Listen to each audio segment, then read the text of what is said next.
Day 2 of my Maker's Marathon. Maker's 46, Cask strength.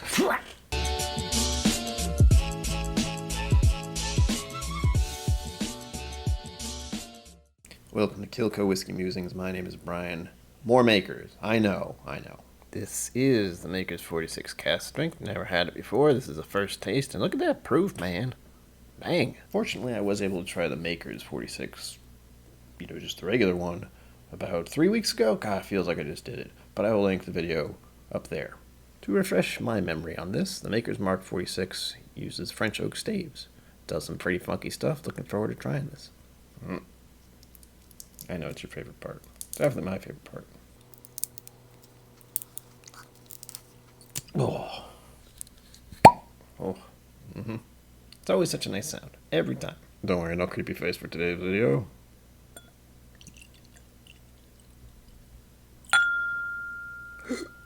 Oh. But it's a lovely bourbon color. I should have the chart up.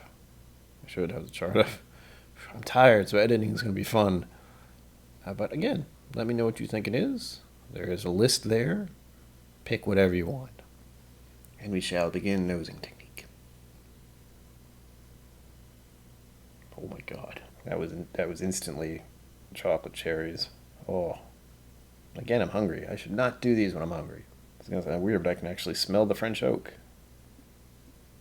Not exactly sure what I mean by that, but I have a feeling it's because I've had the 46 before and that smell was on there, but this is just cranked up a notch. I should mention, this is almost important, that I do have the window open just a smidge. It is nighttime. It is a slight breeze coming through. Will that change something?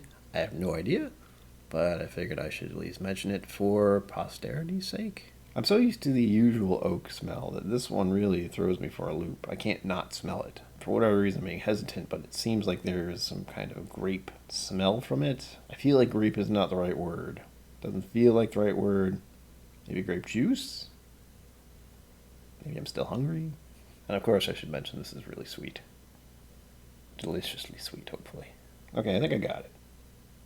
And this is something that, it's not a bad smell, but I finally mull it over a little bit, and it's red wine. It's reminding me of red wine to some extent.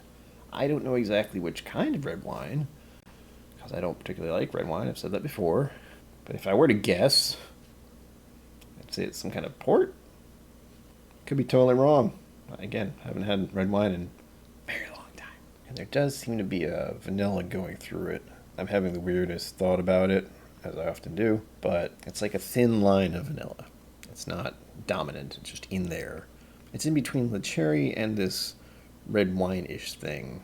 It's like a thread going through it, if that makes any sense. It sounds good, though. Well, I could sip this all day and all night, but then I wouldn't get to the part that we all love and enjoy the most about our whiskey experience, is drinking it. Granted, there are some whiskeys out there where you can just live in the nose for hours.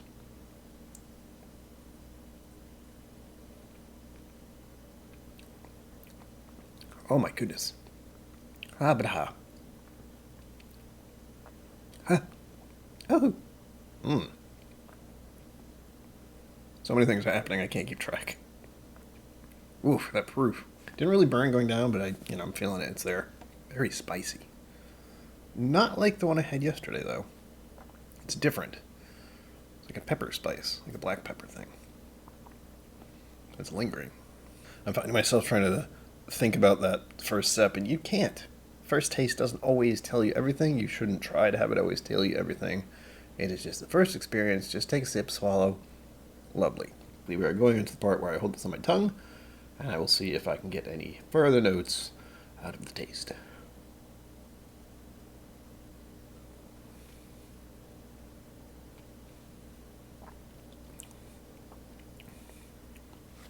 That initial hit is so good. Can't quite tell why. Huh.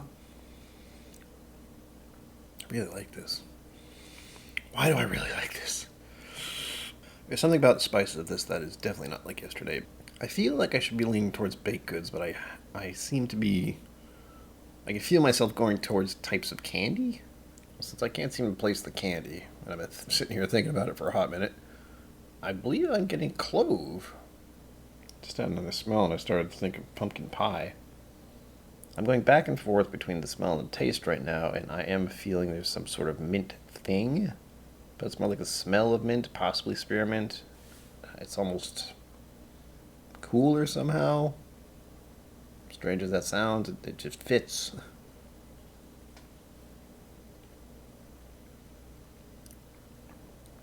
It is a bit drying on the palate as well, but not in a bad way. And the tongue tingles are there.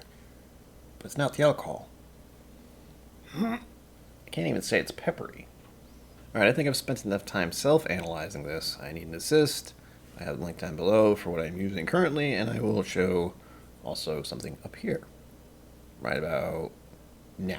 Alright, for the color of this, we have, I will say, I always kind of default to amber. Gold feels more like an Irish color to me. I could almost go deep mahogany, or deep copper. We'll stick with amber. That's the middle ground here, and I'm not wrong. Again, we have it as clear. At least in my book it looks clear. Sediment, nope. And viscosity, this has legs for days, because high proof. Look at that. You can't see it, but I can. It looks wonderful. I'm starting to realize this is like phase 2 of nosing, where it's just me by myself seeing what I can get, and then I do this and figure it out officially, like a professional. Beginning with intensity. I feel like I'm always going to go down the middle road here. I'll say 3. It's nice. I think the first smell I had was pretty powerful, but now that I've had it open for a little bit and I've been sipping on it, it's a little tamer. So it always throws me a little because it says youthful, moderate, or mature. And in this case, I have no idea how old the 46 is, and I have no idea how old the 46 cask strength is. I like to think it's under 10 years because in my head, generally, bourbons don't usually get past 10 years. Even lower than that, typically. There's like 4 to 6 years for some of these. Barrel, well, I will assume it was a new French oak that was charred. Now, it has grain here under the nose, but I would have a hard time picking them out. I know this is mostly corn, so that's of course what I have to say. But one of the nice things about makers is I also know it's a wheated. Do I smell wheat in here? I don't think so. Smoke, just like yesterday, none. Now we move on to the spices. I did say black pepper. I'm pretty sure I said clove. I'm starting to memorize these words, I think. I only started, but there's anise and mint on here. And on the nose, I definitely got kind of a mint thing. It's cool mint sort of thing. Didn't make a lot of sense, but it feels like it's there. And in the sweet category, we have the thin thread of vanilla, I did mention. I like how it says raisin here. I was talking about the red wine thing. Raisin could also easily fit into that category. It does smell very sweet, but not honey or caramel or anything like that. Go to floral. I'm fairly certain I get more of a floral note from Scotch, and I'm not getting much out of this other than it's lovely and sweet, and I want to drink it all, but I'm going through this process, so I can't. And on fruit, we have the cherry note that I usually get from makers, but surprisingly, no apple or anything like that. There is a distinct difference with the 46 and the Private Select I had yesterday. And the last 3 are usually reserved for the Scotch categories. I glance at the earth. I would think about the hay note. I don't think it's actually in here. Dried leaves. I like that one. That's a maybe. Maybe a little herbal? I'll leave it at that. Dried leaves sounds good.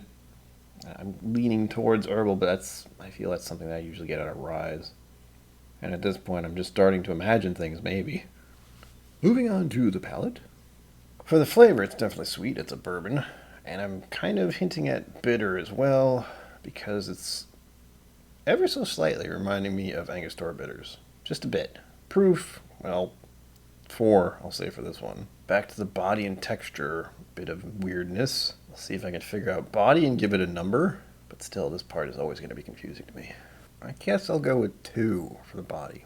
If it were something that felt kind of like water, I'd give it a light, but it's either a 2 or a 3-ish. I'm leaning towards 2. One thing I should point out is by doing this, I get to drink a lot more of the whiskey for the whole video instead of just a couple times at the beginning. For texture, I'm going to stay with light. There is a drying sensation, but I don't feel that's what they mean with texture. Balance. Does any element dominate? Yes. It has a very dry finish. It's not super spicy, but it is a little peppery. And as I'm talking, I'm just thinking about how I need to drink water now. Finish, I will say, is long. I've been sitting here for at least 30 seconds and it's still going. Complexity, I'll say 3. And I say 3 because there is a good amount to it, but it is a bourbon. What makes it really interesting is the French oak stuff. So it's like 2, 3, 4 different kind of phases in my brain of stuff to pick apart, but not what has happened to me before in my past experiences is that there are some whiskeys out there where it feels like there's 50 things happening at once. This is enjoyable. I want to pick it apart a little bit, but it's nothing crazy, thankfully. It's something you can just sit there and sip on, as I have been doing this entire time. Okay, this is normally the part where I go to the official website and find out some more information about what they say officially. And I was going to just go over the Maker's 46 and be like, all right, this might be what I went over last time, but maybe it'll have something good. I totally forgot that their information for the Maker's 46 itself is garbage. What do I mean by garbage, you may ask? Well, I'll tell you. The official tasting notes for Maker's 46, not to cast strength, on the Maker's website. Tasting notes, hints of wood staves, caramel, and sweetness. Taste. Very intense flavors, a big crescendo of wood blended perfectly with deep, complex, and rich notes of vanilla and caramel. Finish. Smooth and subtle. And why do I call that crap? Why am I bashing on Maker's Mark's website? Because for my personal opinion, they listed off the generalized bourbon notes and then added a bunch of other words that sounded good to explain a product that I feel could go further in depth. Especially for the official website, it's a little bit of a letdown. Well, there you have it. Maker's 46 Cask Strength. I'm going to pour a little more of this right now for certain. And don't think I forgot, I'm going to throw up my Patreon information for anyone who would like to donate money to improving this channel and just generally helping me out. I still have one more bottle of Maker's Marks that I will be reviewing this week. Look forward to that. So until next time, live long and prosper. Don't forget to be awesome. And sláinte. Thank you for joining me on KIllco. Please remember to like and subscribe, and I'll see you next time.